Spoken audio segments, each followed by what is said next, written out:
반갑습니다. 영상 시작 전에 구독과 좋아요 눌러주시면 감사하겠습니다.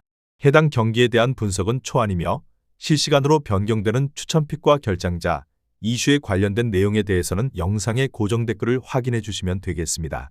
이어서 분석 시작하도록 하겠습니다. 첫 번째 경기는 위트레흐트와 에인트호벤입니다. 위트레흐트의 포메이션은 4-3-3이며 올 시즌 16경기 21실점이라는 수치가 수비 안정감의 한계를 그대로 보여주는 팀입니다. 특히 박스 앞 세컨드 지역 마크가 느슨의 세트피스 이후 흘러나온 볼 대응이 늦는 장면이 반복되는 흐름입니다. 미겔 로드리게스는 오른쪽에서 왼발 킥으로 안쪽을 파고들며 슈팅 각을 만드는 타입이라 공격 전개에 리듬을 주는 자원입니다. 하지만 상대가 전방 압박 강도를 높이면 측면에서의 첫 터치와 방향 전환이 막히는 순간 탈출 루트가 끊기는 경우가 잦습니다. 블레이크는 왼쪽에서 스피드와 드리블로 1대1을 여는 자원이라 역습 국면에서 위협을 만들 수 있는 카드입니다. 그럼에도 불구하고 수비 라인이 내려앉는 시간이 길어지면 블레이크의 장점인 전진 드리블이 혼자만의 돌파로 고립되기 쉽습니다. 옌센은 하프 스페이스에서 볼을 받아 턴으로 전진 패스를 이어가며 공격의 연결 고리를 만드는 공격형 미드필더 성향입니다. 그래서 전개가 풀릴 때는 3선과 2선의 간격을 줄이면서 한 번에 박스 근처까지 운반하는 장면이 나옵니다. 하지만 강한 압박과 빠른 공수 전환을 동반한 상대를 만나면 옌센이 볼을 받는 위치 자체가 낮아지며 공격이 끊어지기 시작합니다. 결국 위트레흐트는 버티는 시간 대비 실점 위험이 함께 커지는 구조라 상성상 불리한 싸움이 될 가능성이 높습니다. 에인트호벤의 포메이션은 4-3-3이며 16경기 50득점이라는 압도적인 득점 페이스 자체가 공격 퍼포먼스의 완성도를 증명하는 팀입니다. 전방에서 찬스를 만드는 방식이 단조롭지 않고 측면 전개와 하프 스페이스 침투를 동시에 돌려서 수비 간격을 찢는 흐름이 강합니다. 페리시치는 측면에서 크로스만 올리는 선수가 아니라 타이밍을 보고 박스 안으로 들어가 뒷공간과 세컨드 포스트 침투를 함께 만듭니다. 그래서 박스 근처에서 수비가 한 박자 늦어지는 순간 바로 결정적인 마무리 구도가 열리는 타입입니다. 스아우터는 수비형 미드필더로서 2차 압박 위치를 잡는 감각이 좋고 볼을 잡으면 급하게 서두르지 않고 템포를 정리해주는 자원입니다. 그리고 상대가 세트피스 이후 흘러나온 볼을 처리하려는 순간 스아우턴이 그 지점을 선점하면 공격이 곧바로 2차 파상 공세로 이어집니다. 루번 반 본멜은 원래 가속과 박스 침투가 강점인 윙어라 수비 뒷공간을 찌르는 움직임에서 가치가 큰 자원입니다. 다만 최근 부상 이슈로 출전 변수가 큰 상황이라 이 경기에서는 전력의 축이 페리시치 쪽으로 더 쏠릴 가능성이 높습니다. 그래도 아인트호벤은 한 명이 빠져도 측면에서의 스피드업과 박스 공략 루트가 유지되는 팀 컬러를 갖고 있습니다. 결국 공격 완성도와 세트피스 2차 볼 장악까지 감안하면 경기 흐름을 끊어먹는 쪽은 아인트호벤일 확률이 높습니다. 결론을 말씀드리자면 위트레흐트의 느슨한 세컨드 지역 마크와 아인트호벤의 2차 파상 공세가 맞물리면 승부는 원정팀 쪽으로 기울 가능성이 높습니다. 에인트호벤의 승리와 오버를 추천드리는 경기입니다. 두 번째 경기는 칼리아리와 피사SC입니다. 칼리아리는 중앙을 두껍게 형성한 채 투톱의 마무리 능력을 극대화하는 팀입니다. 중원 3명이 중앙에 밀집해 상대 공격을 차단하고 2선으로 매끄럽게 연결하는 구조가 탄탄합니다. 보렐리는 최전방에서 수비를 등지고 공을 지켜내며 공격의 기점이 되고 이 볼이 전개되면 단순한 롱볼도 위협적인 찬스로 변합니다. 폴로른쇼는 넓은 활동량으로 중원 압박 강도를 높여 상대 템포를 끊으며 에스포지토는 박스 앞 패스의 결을 살려 공격 연결 고리 역할을 수행합니다. 특히 홈 경기에서 투혼을 발휘하는 성향이 강해 경합 상황과 세컨볼 싸움에서 기세를 잡으면 경기를 주도할 가능성이 높습니다. 중앙 장악 이후 측면으로 빠르게 전개해 박스 안 투톱의 수적 우위를 활용하는 점도 위협적입니다. 결국 강력한 중원 압박과 전방의 포스트 플레이를 앞세워 안방에서의 이점을 확실히 살릴 것으로 보입니다. 피사는 윙백의 전진으로 공격폭을 확보하는 구조지만 복귀가 늦어질 때 발생하는 3백 옆 공간 노출이 치명적입니다. 전방의 마이스터는 고립되기 쉽고 트라모니는 측면 1대1 상황이 만들어지지 않으면 영향력이 줄어드는 유형입니다. 마리는 중원에서 전개를 책임져야 하나 강한 압박을 받으면 수비 간격을 좁히지 못하고 무너지는 경향이 있습니다. 현재 리그 19위까지 추락하며 20실점을 허용할 만큼 수비 조직력이 붕괴된 상태입니다. 특히 원정에서 유독 약한 모습을 보여 심리적으로 위축된 채 경기에 임할 가능성이 큽니다. 이러한 위축은 라인 조절 타이밍을 늦춰 수비 공간이 한 번에 갈라지는 원인이 됩니다. 결국 초반 기세 싸움에서 밀리면 수비 라인이 깊게 내려앉고 공격은 단절되어 흐름을 회복하기 힘든 경기가 될 위험이 높습니다. 결론을 말씀드리자면 칼리아리는 전술과 심리 모두에서 우위를 점하며 기세를 잡기 좋은 매치업입니다. 홈 경기 특유의 강한 동기부여를 바탕으로 초반부터 압박 강도를 높이면 피사의 빌드업은 흔들릴 수밖에 없습니다. 폴로른쇼가 중원 압박을 주도해 흐름을 끊으면 윙백의 전진이 필수적인 피사의 3백 옆 공간은 무방비로 노출됩니다. 칼리아리는 에스포지토의 전진 패스와 보렐리의 포스트 플레이를 통해 박스한 투톱에게 확실한 기회를 제공합니다. 리그 19위까지 추락하며 수비 불안을 노출한 피사는 원정 약세와 심리적 위축 탓에 선제 실점 시 라인 간격이 급격히 벌어질 위험이 큽니다. 트라모니의 측면 돌파가 단발성에 그치는 사이 칼리아리는 중앙 장악력을 바탕으로 경기를 주도하며 효율적으로 승부를 결정지을 가능성이 높습니다. 결국 홈 이점과 탄탄한 중앙 구조를 갖춘 칼리아리가 승리에 더 가까운 그림입니다. 칼리아리의 승리와 언더를 추천드리는 경기입니다. 세 번째 경기는 지로나와 AT 마드리드입니다. 지로나는 라인 간격이 벌어지면 복구 속도가 느려 수비 허점이 자주 노출되는 팀입니다. 상대의 방향 전환 한 번에 센터백과 윙백 사이가 쉽게 갈라지며 배후 공간을 내주는 장면이 반복됩니다. 바나트는 박스 안에서 짧은 동작으로 각을 만들어 마무리하는 데 강점이 있고 아스프리아는 측면에서 중앙으로 꺾어 들어오며 슈팅이나 패스로 기회를 만듭니다. 비첼은 중원에서 중심을 잡지만 넓게 벌어진 공간까지 혼자 커버하기에는 역부족입니다. 압박 이후 전환 상황에서 수비 복귀가 늦는 약점이 뚜렷해 한 번의 역습에 무너질 위험이 큽니다. 측면 수적 우위를 통한 공격 전개로 찬스는 꾸준히 만들 수 있으나 수비 집중력과 라인 컨트롤 불안이 발목을 잡습니다. 결국 공격의 완성도보다 수비의 구조적 결함이 경기 결과에 더 큰 영향을 줄 것으로 보입니다. AT 마드리드는 촘촘한 두 줄 수비로 간격을 유지하다 결정적 순간 직선적으로 파고드는 전술을 구사합니다. 좁은 공간에서도 틈을 찾아내는 능력이 탁월해 상대 수비 뒷공간을 끝까지 공략하는 성향이 강합니다. 그리즈만은 라인 사이를 파고들어 로빙 패스를 득점으로 연결하는 능력이 좋고 줄리아노는 강력한 스프린트로 측면 수비를 무너뜨립니다. 바리오스는 중원에서 빠른 전진 패스로 공격 템포를 조절하며 1차 압박 역할까지 수행합니다. 볼 탈취 후 적은 패스로 슈팅까지 이어가는 전환 설계가 정교해 상대 수비 간격이 벌어지면 침투 타이밍은 더욱 위력적입니다. 점유율보다 기회에서의 확실한 마무리가 승부를 가르는 팀입니다. 수비 복구가 늦고 라인이 쉽게 갈라지는 팀을 만날 경우 공격 자원들의 날카로운 움직임이 더욱 빛을 발할 가능성이 높습니다. 결론을 말씀드리자면 지로나는 수비 라인 간격이 일정하지 않아 박스 앞 공간을 노출하는 고질적인 문제가 있습니다. 중앙을 압박하다 측면 뒤를 찌르는 전환의 수비 대처가 늦어 실점 위기를 자초합니다. AT 마드리드는 이런 간격 붕괴를 놓치지 않고 로빙 패스로 배후를 공략하는 전개에 능합니다. 그리즈만은 빈 공간을 선점해 마무리 각을 만들고 줄리아노는 측면 침투를 반복해 상대 수비 대형을 더 느슨하게 만듭니다. 바리오스가 중앙에서 찌르는 전진 패스는 불필요한 과정 없이 문전으로 바로 연결됩니다. 지로나도 아스프리아와 바나트를 앞세워 맞불을 놓겠지만 수비 안정감과 리스크 관리 능력에서 차이가 큽니다. 지로나가 공격 템포를 올릴수록 뒷공간 노출 위험은 커지며 AT 마드리드는 이를 침투 한 번으로 결승골까지 연결할 힘이 있습니다. 결국 수비 간격이 흔들리는 팀보다 침투 타이밍이 정교한 쪽이 승리를 가져갈 구도입니다. AT 마드리드의 승리와 오버를 추천드리는 경기입니다. 네 번째 경기는 페예노르트와 트벤테입니다. 페예노르트는 중앙에서 템포를 조절하며 정교하게 수비 라인을 공략하는 능력이 좋습니다. 황인범은 중원에서 리듬을 잡다가 순간적인 침투 패스로 수비 간격을 무너뜨리는 플레이메이커 역할을 수행합니다. 우에다는 박스 안에서 빠른 슈팅 선택과 침투 타이밍으로 득점 기회를 잡으며 무사는 측면 돌파로 수비를 끌어낸 뒤 안쪽으로 접어 들어오며 찬스를 만듭니다. 상대 중앙 수비가 흔들릴 때 박스 앞 패스 한 번으로 기회를 만드는 장면이 잦고 수비 소통이 무너질 때까지 라인 사이를 끈질기게 두드립니다. 측면에서 무사가 흔들어주면 중앙의 우에다에게 결정적인 1대1 기회가 열리는 구조가 탄탄합니다. 상대가 내려앉아 경기가 답답해져도 교체 카드를 활용해 템포를 다시 올리는 운영폭을 갖췄습니다.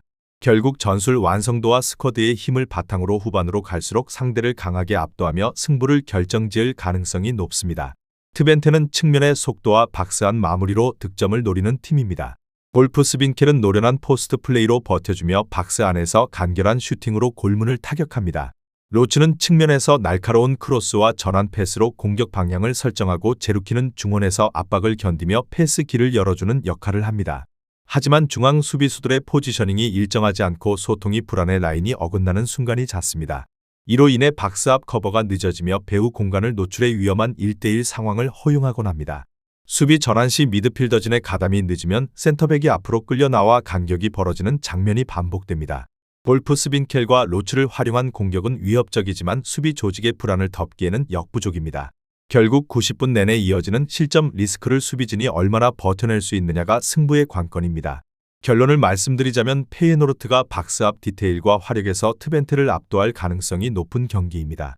트벤테는 중앙 수비 포지셔닝이 불완전해 소통 오류가 잦으며 페예노르트가 라인 사이를 흔들 때 타이밍 미스로 치명타를 입을 공산이 큽니다. 특히 황인범이 틈을 놓치지 않고 패스를 찌르면 박스 안 1대1 찬스가 만들어지기 쉽습니다. 무사가 측면에서 수비를 끌어낼 때 벌어지는 중앙 간격은 황인범의 패스와 우에다의 침투가 결합되는 급소가 됩니다. 트벤테는 제루키가 중원에서 버티며 시간을 벌어야 하지만 압박이 거세지면 로초와 볼프스빈켈을 향한 단조로운 전개에 그칠 위험이 있습니다. 페예노르트는 크로스 대응이 안정적이라 수비 숫자를 유지하며 역습 상황에서 오히려 상대 빈틈을 날카롭게 공략합니다. 교체 자원 역시 페예노르트가 우위에 있어 후반으로 갈수록 운영 격차가 벌어질 것으로 보입니다. 결국 황인범의 창의적인 전개와 후반 집중력을 앞세운 페예노르트가 승리에 더 가까운 매치업입니다. 페예노르트의 승리와 오버를 추천드리는 경기입니다. 다음 경기 분석에 앞서 여러분들께 좋은 정보를 안내드리려고 합니다. 저의 영상에 댓글을 눌러보시면 영어가 있습니다. 영어를 클릭하시면 저희 스포츠 분석 카페로 연결이 됩니다. 항상 혼자서 스포츠를 분석하지 마시고 저희 분석방에서 결장자 및 해당 팀들에 대한 이슈를 실시간으로 받아보시는 걸 추천드립니다. 스포츠는 실시간으로 정보를 받으셔야 적중률이 많이 상승합니다.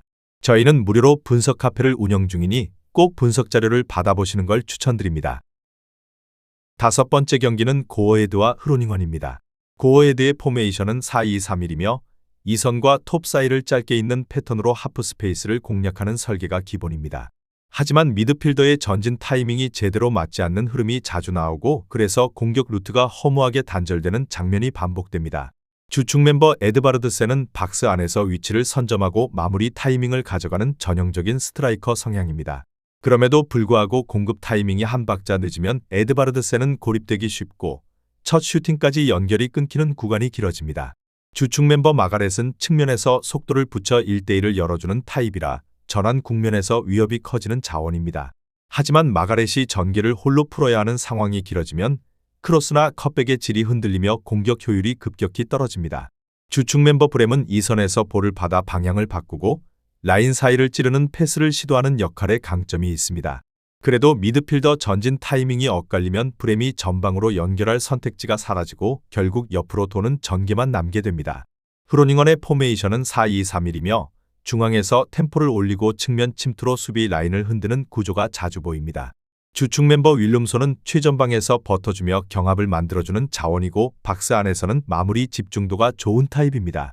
그래서 윌룸손이 등지고 받아주면 이선이 따라 들어가며 세컨 액션이 붙고 박스 근처에서 연속 찬스가 만들어지기 쉽습니다. 주축 멤버 반 베르에는 공격 템포를 조율하며 속도를 올릴 줄 아는 자원이라 경기 리듬을 확 끌어올리는 스위치가 될 수 있습니다.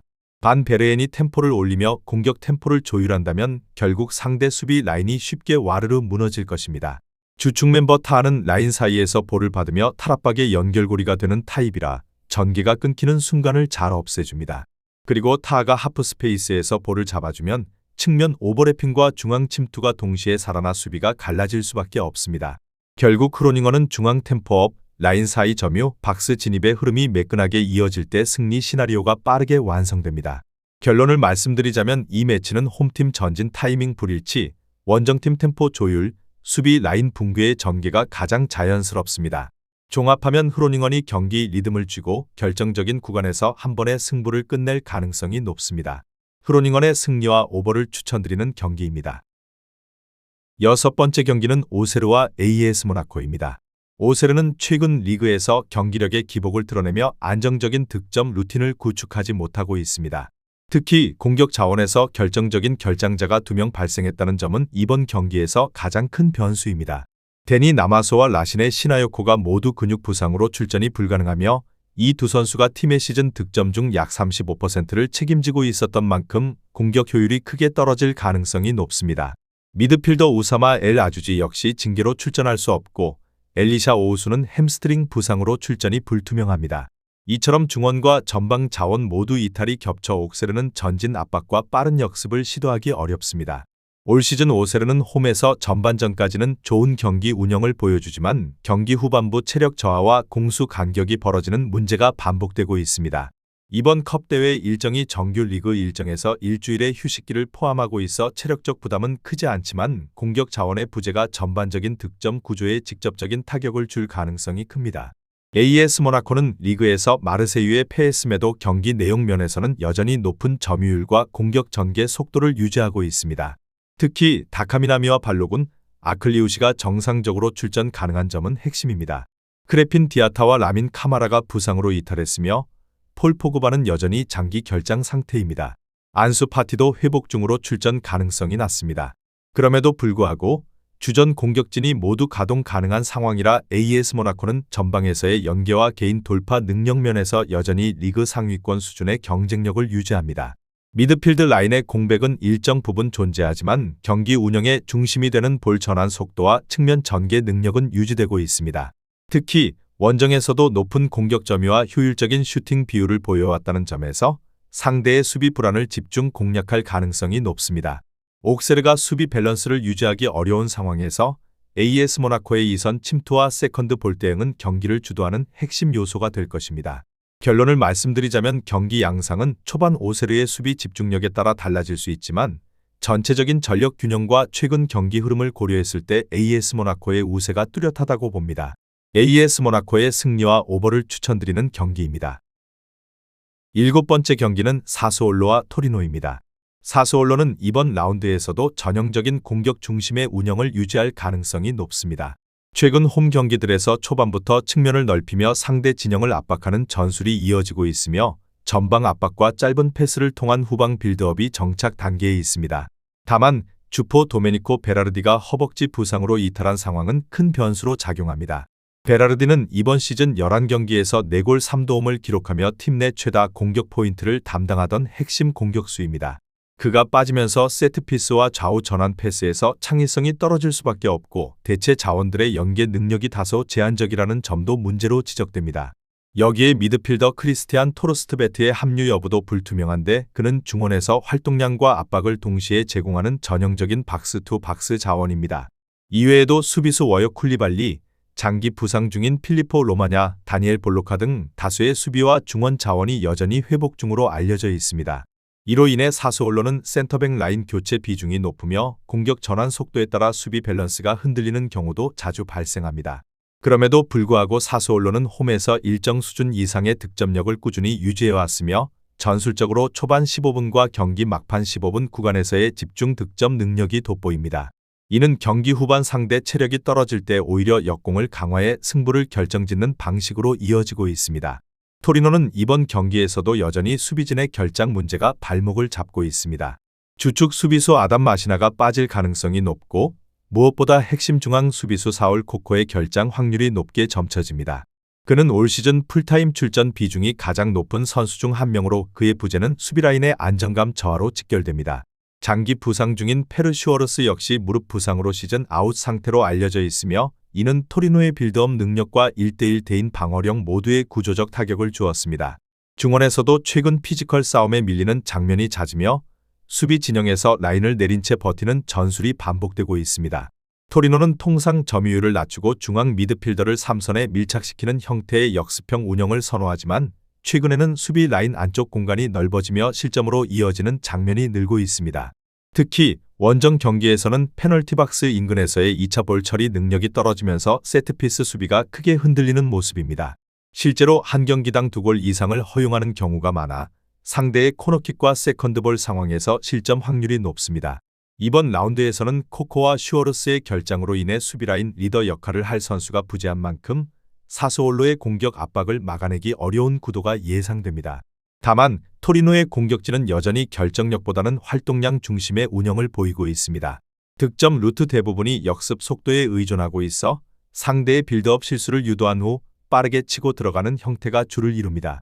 결론을 말씀드리자면 종합적으로 전력, 홈 위점, 그리고 상대 수비진 결장까지 감안하면 사스올로의 승리와 오버를 추천드리는 경기입니다.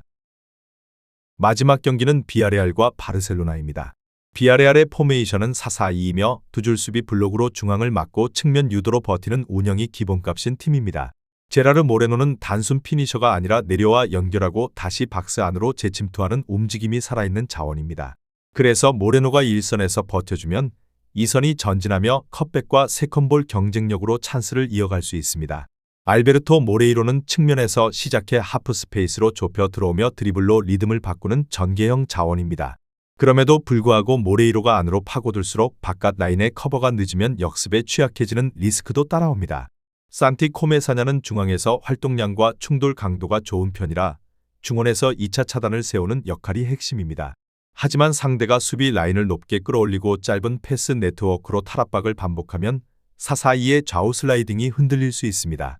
그래서 홈팀 비아레알은 수비 간격을 지키면서도 전환 타이밍을 놓치지 않는 균형이 오늘 경기의 생존 조건입니다. 결국 모레노의 연결과 코메사냐의 차단이 동시에 살아야 경기 흐름이 한쪽으로 기울지 않는 그림이 됩니다. 바르셀로나의 포메이션은 4-2-3-1이며 수비 라인을 높게 끌어올린 상태에서 롱패스보다 짧은 패스 네트워크로 경기를 푸는 팀입니다.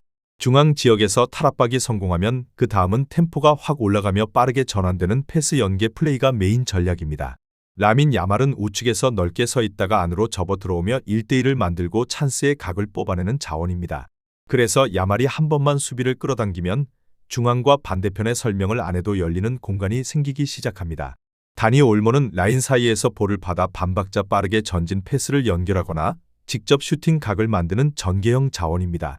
페란 토레스는 박스 안에서만 머무는 타입이 아니라 타이밍 좋게 뒷공간을 파고들며 마무리 지점을 선점하는 움직임이 장점입니다.